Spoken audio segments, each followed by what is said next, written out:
Curtis Pulliam. I'm Rob Stone. We're the Detroit Sports Bloggers. Big news today out in Detroit with the signing of Prince Fielder. We both think that's a really big deal, probably the biggest free agent signings since in our lifetimes, just a notch or two above the signing of Ben Gordon and Charlie Villanueva for the Pistons. So we're going to talk about what we think about that and what the Tigers should do from here. So, Curtis, what do you got? Well, we're also going to throw in the Red Wings and their hot play, and maybe a little college basketball at the end. But back to Prince Fielder, I just got to say that it's only the fourth contract over $200 million in Major League Baseball history. I was shocked. I was totally shocked by the announcement made today. I had been hearing from pretty good sources that the Washington Nationals had a real shot at him, but there was a lot of mystery surrounding the whole thing. Fielder and his company his crowd just kept it quiet, and reports are coming out that the Tigers were in it the whole time, and the Dodgers made an offer of over $220 million. It's just unbelievable. He put up, I don't know, Pujols-like numbers, and he wanted Pujols-type money. So the Tigers gave it to him, and I'd heard that they were one of only a few teams that would. So, this is a huge day for Detroit, and especially the Tigers, and pretty excited about the future. Yep, you got to give it to Scott Boras. He did what he had to do to get his client his money. I mean, he leveraged the Nationals against a mystery team, and that team's the one that ended up swiping in and getting them. So he did his job for his guy, and now we have a $250 million man. So, but what do you think? There's still work to be done with this team because this signing does not fill the hole at DH that was lost by Victor Martinez going out for the year. I think we have different opinions on this one. What do you think they should do now? Well, losing Martinez for a whole year is a tough loss. He's getting older. He's already had knee problems, and then he goes ahead and tears his ACL. But, I really think that, I don't know. We'll see if, I think they're going to make at least one more small move. Either it be, I personally feel it should be at second base. I could see them signing a fifth starter, kind of solidify the rotation. But, I really don't see them acquiring another, huge bat. I mean, there's been talk about the Cuban centipede, as both of us know and, our viewers know. But with this signing, I don't see that happening anymore. So I don't think they got the money for another big-name free agent. Personally, I think they should go after a guy like Juan Pierre, put him at the top of the lineup, put him in the outfield. He'll have a pretty solid, quick lineup with Bosch, who runs pretty well, Jackson in center field, and Pierre on the left, and put out Delmon Young at DH because he's not the best outfielder. We all know that in the field. I mean, he's got a great bat, but we're paying him for his bat, not his glove. So, and then listening to the radio today, they were talking about mortgaging the future. I mean, trading guys like Turner, Oliver, Nick, what's that? I can't think of the third baseman prospect we got, but he's not going to have anywhere to go for the next 8 years. So package him in a deal, maybe get a starter, maybe go to Theo Epstein at the Cubs and throw those sweet in the pot and go for Garza. So we'll never know what they're going to do now. So right, and I honestly think the Tigers are pretty high on Turner. I could see him being the fifth starter early on in spring training and seeing how that works.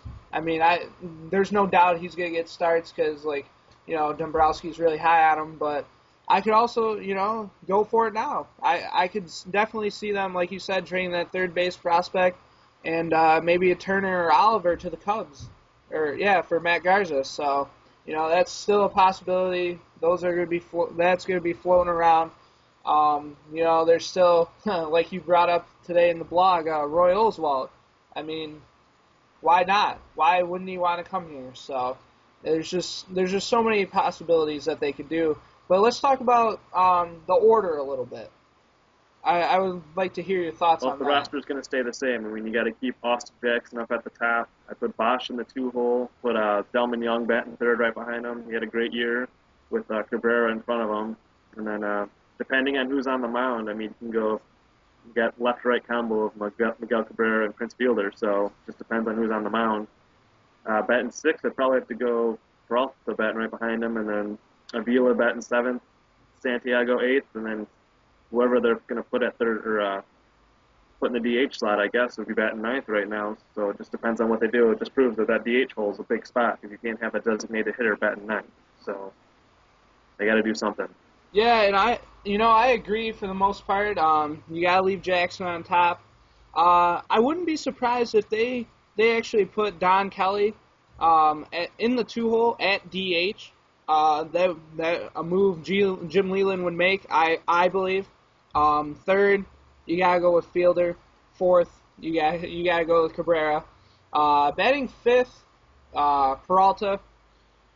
Sixth, Vila. Bosch. I forgot Bosch. Probably put him 6 or 7. So I could see that teetering a little bit. And then eighth would be who am I missing here? Santiago. Yeah. And then who would be ninth? Who did I miss? I think it's. Oh, I think I missed Delman, but yeah. Delman would probably be seventh. I think they would move him down possibly to seventh, and then go Santiago, and then the last person. But it's just I don't know. There's so many possibilities. Leland's got to be ecstatic, and it'll be interesting to see what they do from here. Exactly. We got one more game for the Red Wings before the All-Star break. They're in Montreal tomorrow. What are you thinking? Well, watching that game last night, it was kind of hard because I always saw the third period, but just from the third period, they're the real deal. I mean, they're just as solid as you get in sports. I mean, I wouldn't say they're the Yankees of hockey because, I mean, for a little bit they did buy their teams, but lately they've been building them. They put the cap in. Everybody thought they'd go downhill. They haven't went anywhere, and it's just, Pavel Datsyuk, it just amazes me every time I watch him. He's got to be the most underrated player in all of the NHL, and they're just playing really good, especially at home. And I wouldn't be shocked if they held on to win the President's Trophy this year. So I'm excited to see them play before the All-Star break. You got to love an original six matchup, and then last night is the Central Division. I mean, this is going to be a great race all season long because 4 of the top 8 teams in the West are in the division. So it's going to be a great rest of the year. So I'm pretty excited to see what they got to do. So. All right. Well, what we got left is a little bit of college basketball.